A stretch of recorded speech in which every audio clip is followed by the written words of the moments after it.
আমি আমার এটা নিঃসন্দেহে এটা একটা অত্যন্ত উদ্বেগজনক বিষয়, লজ্জাজনক বিষয়।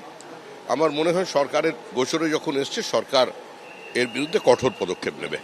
আলিপুরের কোঠারি মেডিকেল ব্লাড সেন্টার ছাড়াও নিষেধাজ্ঞার আওতায় সোনারপুরের ইস্পাত কোঅপারেটিভ হাসপাতাল ব্লাড সেন্টারের উপর, এন্টালির life care blood centre, Jodhpur পার্কের অশোক ল্যাবরেটরি ব্লাড সেন্টারের উপরও নিষেধাজ্ঞা।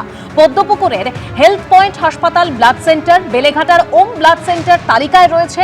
হাওড়ার এইচএমসি রোটারি ব্লাড সেন্টার, কৃষ্ণনগরের institute of medical sciences blood centre নিষেধাজ্ঞার তালিকায় রয়েছে। রায়গঞ্জের উপশম ওম ব্লাড সেন্টার, পূর্ব বর্ধমানের টেরিজা ওম ব্লাড সেন্টার নিষেধাজ্ঞার আওতায়। Raniganj institute of medical sciences blood সেন্টারের উপরও নিষেধাজ্ঞা জারি স্বাস্থ্য ভবনের।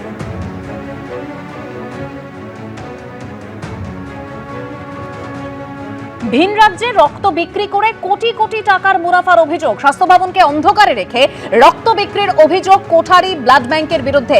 7 মাসে বিভিন্ন রক্তদান শিবির থেকে মোট 42,367 ইউনিট ব্লাড কালেকশন করেছে এই কোঠারি ব্লাড ব্যাংক। 4টি ওষুধ কোম্পানিকে এই সময় 35,125 ইউনিট প্লাজমা বিক্রি করা হয়েছে। এই পরিমাণ প্লাজমার বাজার মূল্য 3.5 কোটি, দাবি স্বাস্থ্য ভবনের। প্লাজমা বিক্রির সব তথ্য খতিয়ে দেখছে স্বাস্থ্য ভবন, যাচাই করা হচ্ছে সব রেকর্ড। বাড়তি প্লাজমার জন্য বেশি ব্লাড কালেকশন সন্দেহ স্বাস্থ্য ভবনের। প্লাজমা বিক্রি করলেও রাজ্যের বাইরে বিক্রি করা হয়নি লোহিত রক্তকণিকা, দাবি কোঠারি ব্লাড ব্যাংকের। স্বাস্থ্য ভবনকে অন্ধকারে রেখে ভিন রাজ্যের বিভিন্ন ওষুধ সংস্থাকে কোটি কোটি টাকা রক্ত বিক্রির অভিযোগ। অভিযুক্ত কলকাতার নামী কর্পোরেট হাসপাতাল কোঠারির ব্লাড ব্যাংক। গত সোমবার কোঠারি ব্লাড ব্যাংকে হানা দেয় স্বাস্থ্য দপ্তরের টিম। ব্লাড ব্যাংক থেকে বাজেয়াপ্ত করা হয় রক্ত বিক্রি সংক্রান্ত যাবতীয় নথি। স্বাস্থ্য দপ্তর সূত্রে খবর, জানুয়ারি থেকে জুলাই 7 মাসে বিভিন্ন রক্তদান শিবির থেকে 42,367 ইউনিট ব্লাড কালেকশন করেছে কোঠারির ব্লাড ব্যাংক, যা তার নিজস্ব হাসপাতালের চাহিদার থেকে অনেক গুণ বেশি। 4টি ওষুধ কোম্পানিকে 7 মাসে 3.5 কোটি টাকার বেশি প্লাজমা বিক্রি করেছে কোঠারির ব্লাড ব্যাংক। 7 মাসে মোট 35,125 ইউনিট প্লাজমা বিক্রি করেছে কোঠারি। এর পাশাপাশি এটাও অভিযোগ উঠছে, যতজন স্টাফ এবং চিকিৎসক নথিভুক্ত আছে ব্লাড ব্যাংকের নামে, তার থেকে বেশি অনথিভুক্ত লোককে দিয়ে ব্লাড কালেকশন করা হয়েছে। সিটিএস বা কম্পিটেন্ট টেকনিক্যাল স্টাফের বাইরে 153 জন টেকনিক্যাল স্টাফকে ব্যবহার করা হয়েছে, যা তালিকার বাইরে রয়েছে, এবং লিস্টের বাইরে থাকা অন্তত আরও 50 জন ডাক্তারকে ব্যবহার করা হয়েছে এই সমস্ত রক্তদান শিবিরে, যেটা নিয়ম বহির্ভূত বলে দাবি করছেন স্বাস্থ্য দপ্তরের আধিকারিকরা।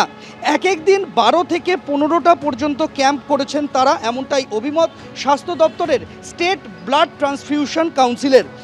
কলকাতা শহর থেকে 200 কিলোমিটার দূরেও ক্যাম্প করা হয়েছে, যেখান থেকে 6 ঘন্টার মধ্যে রক্ত এনে ব্লাড কম্পোনেন্ট সেপারেশন এক প্রকার অসম্ভব বলে মনে করছেন বিশেষজ্ঞরা। এই 42,367 ইউনিট ব্লাড কাকে কাকে দেওয়া হয়েছে, সব রিকুইজিশনের রেকর্ড চেয়ে পাঠানো হয়েছে স্বাস্থ্য ভবনের তরফে। সেই সমস্ত নথি যাচাই করা হচ্ছে।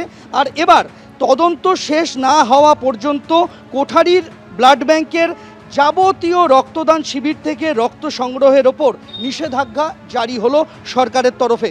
স্বাস্থ্য ভবনের সন্দেহ, বাড়তি প্লাজমার জন্য বেশি ব্লাড কালেকশন করা হয়েছে ক্যাম্প থেকে।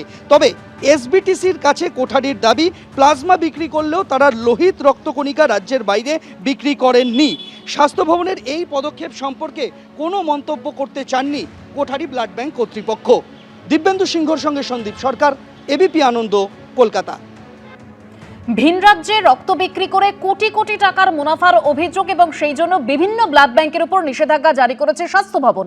অত্যন্ত লজ্জাজনক বিষয় মন্তব্য করেছেন বিজেপি রাজ্য সভাপতি শ্রমিক ভট্টাচার্য। আমার এটা নিঃসন্দেহে এটা একটা অত্যন্ত উদ্বেগজনক বিষয়, লজ্জাজনক বিষয়। আমার মনে হয় সরকারের গোচরে যখন এসছে সরকার এর বিরুদ্ধে কঠোর পদক্ষেপ নেবে। এবিপি আনন্দ, এগিয়ে থাকে, এগিয়ে রাখে।